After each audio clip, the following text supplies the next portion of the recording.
The 1920s Prohibition had many barriers broken and many laws broken in addition. This period of time forever shaped organized crime and how gangs act.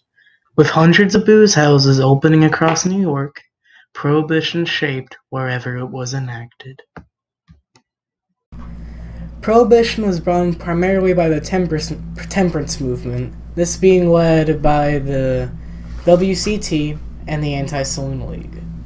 Both of these organizations argued that the saloons corrupt and are a place for the illegal activities to take place, these being gambling and prostitution.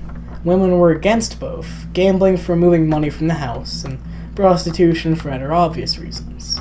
These two organizations worked in politics through bribery to enact Prohibition.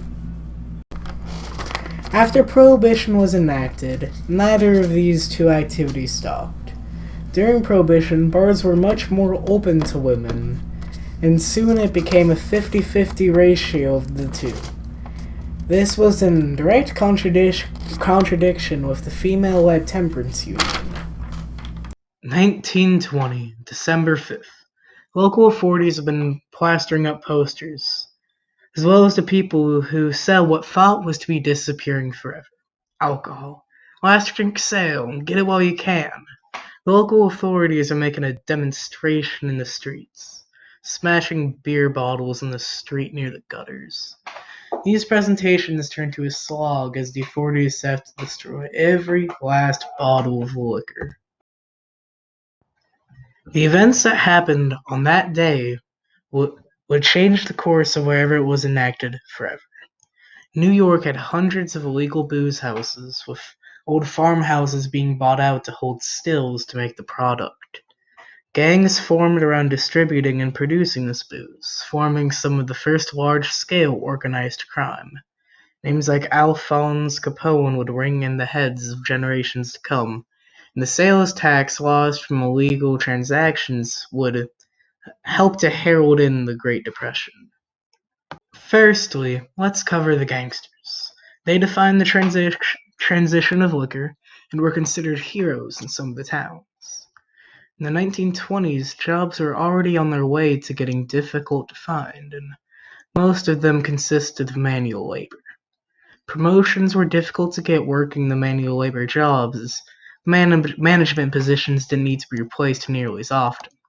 These factors and more made the gangster lifestyle even more appealing than it did before, as profits were high and promotions were readily available.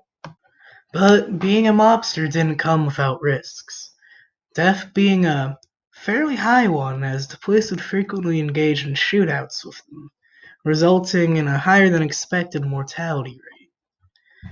Being put into jail is less fatal, but is still nightmarish.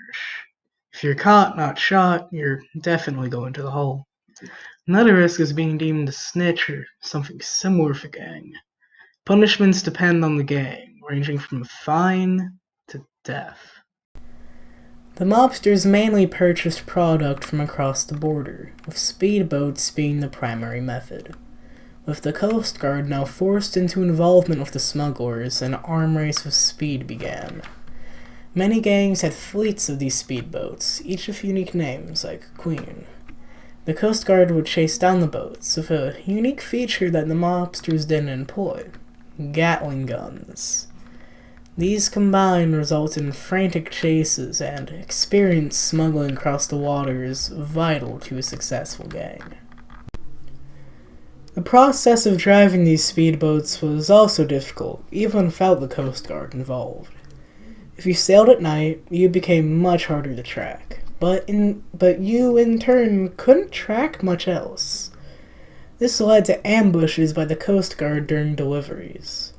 The tracking extended to the surrounding terrain too, with driftwood and rocks difficult to see. This resulted in cargo being abandoned due to crashing, with loss of both the boat and the load it was carrying. However, if you smuggled at day, the Coast Guard would be right there to greet you. Now, we will cover the selling aspect of the illegal liquor trade. Liquor was most commonly sold at speakeasies, which are hidden bars. These booze houses required a password to get in, and the information needed to find the door in the first place. Going and talking to people in your area to find them was dangerous as well, as many Prohibition supporters would report people who were known to go to speakeasies, and even report the speakeasies themselves. Another risk for speakeasy users is the threat of a raid by the police. Law enforcement would frequently raid whilst guests were still in the building, with police carrying hand axes to break apart the barrels containing the product. However, to the speakeasy goers, the risk was part of the appeal. Casually breaking the law and supporting an illegal industry seemed cool and new to these people. The intrigue of finding one and figuring out how to get inside felt refreshing to the citizens. Many of the citizens would in fact assist gang members, allowing them to sleep in their basements or acting as witness in favor of them at a trial. However, the policemen deserve more clarification. They shape the subject as much as the gangsters do. These policemen, much like the gangsters they hunted, had nicknames. Thomas Two Guns, for example. These policemen weren't criminals, but they would frequently show signs of corruption. They would drink at the very bars they planned to raid, and would confiscate liquor only to sell it back to the speakeasies at a hiked up price. They gladly took bribes and would frequently engage in chases, only to drop out after a short time. These police weren't respected then, and they were very well the laughingstock of the 1920s. The citizens, the ones that were mainly affected, also deserve more attention. These citizens would engage in wars of propaganda, with two sides of citizens fighting this war, the dries and the wets. These groups were against and for Prohibition, respectively. Some more influential members of these groups bribed politicians to get people they wanted in office. They influenced elections from mayors to even presidential. The impact of Prohibition, as stated earlier, affected wherever it was enacted.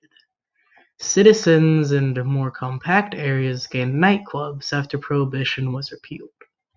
Lots of old speakeasies were converted to restaurants, New York having quite a few locations like this still standing to this day. Another major impact was something left over when Prohibition was repealed: the gangs. With the public being able to purchase liquor for themselves, the gangs began to distribute narcotics in substitution of liquor. Speakeasies were more open to women, and bars after the repeal mimicked this, finally allowing women to order their own drinks. With this era being romanticized for many years after its prime, ushering in the Great Depression and being one of the most controversial amendments ever made, it deserves every bit of attention it gets. It has affected every place it's been in, leaving gangs, speakeasies, and superior law enforcement. Even the music of the time period is still used today and gets worked into other genres quite frequently.